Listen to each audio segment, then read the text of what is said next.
জলমগ্ন শহর কলকাতা এই মুহূর্তে দাঁড়িয়ে রয়েছি ঠনঠনিয়া কালীবাড়ির সামনে। 4টে পয়েন্টে জল কিন্তু কার্যত জমে রয়েছে। এই মুহূর্তে ডান দিকের ছবিটা দেখাতে বলবো।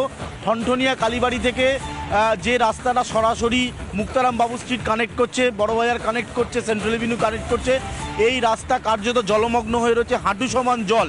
এই রাস্তায় যেমন জল হয়ে রয়েছে, দোকানপাট সর্বত্র বন্ধ রয়েছে, মন্দিরের দরজাও বন্ধ রয়েছে, এমনকি মন্দিরের ভেতরে পর্যন্ত জল ঢুকে গিয়েছে। অন্যদিকে বিবেকানন্দ রোড, ঠনঠনিয়া কালীবাড়ি থেকে যে রাস্তাটা সোজা চলে যাচ্ছে বিবেকানন্দ রোড, এই বিবেকানন্দ রোডের কিন্তু পুরোটাই জলমগ্ন হয়ে রয়েছে। রাজশেখর দাস এই ছবি দেখাচ্ছে।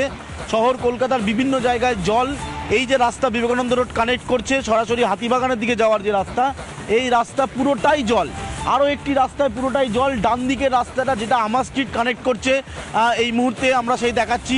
বেচু চ্যাটার্জি স্ট্রিট যে রাস্তার নাম রয়েছে, সেই রাস্তা আমার স্ট্রিট কানেক্ট করছে, এই রাস্তা হাঁটু সমান জল। এই রকম বিভিন্ন জায়গায় জলমগ্ন হয়ে রয়েছে শহরের। আমরা দেখতে পাচ্ছি যে যারা বাইক নিয়ে বেরিয়েছিলেন তারা চূড়ান্ত ভোগান্তির মধ্যে পড়ছে।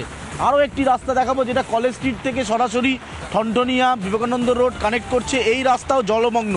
শহরে যারা বেরিয়েছেন আজকে সকাল থেকে চূড়ান্ত ভোগান্তির শিকার হতে হচ্ছে, কারণ একদিকে শহরের জল থই থই অবস্থা, অন্যদিকে বাস চলাচল খুবই কম করছে। স্বাভাবিকভাবে আজকে দিনভর যদি এরকম টানা বৃষ্টি হয় তাহলে বেশ কিছুটা সমস্যা হবে, সেটা বলার অপেক্ষা রাখছে না।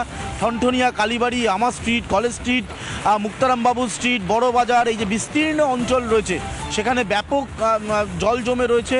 আমরা এই ছবি দেখাচ্ছি ঠনঠনিয়া কালীবাড়ির সামনে যে ম্যানহোলের ঢাকনাগুলো রয়েছে সেগুলো খুলে দেওয়া হয়েছে।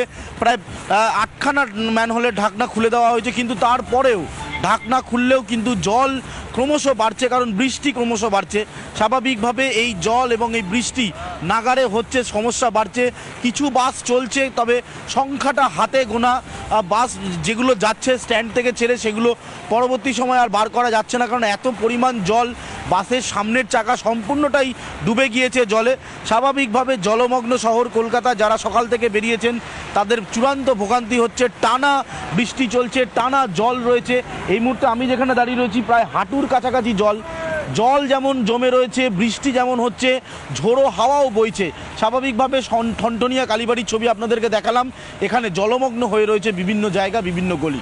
ফলে শহর কলকাতা বিভিন্ন প্রান্তের ছবি দেখাবো, আপনারা দেখতে থাকুন রিপাবলিক বাংলা। ফলে একদিকে জলমগ্ন, অন্যদিকে ঝড়, বৃষ্টি, ঝোড়ো হাওয়া, সপ্তাহে কার্যত শহরে নাজেহাল অবস্থা। সপ্তাহের প্রথম দিন, কাজের দিন, ব্যাপক ভোগান্তির মধ্যে পড়তে হচ্ছে সাধারণ মানুষকে।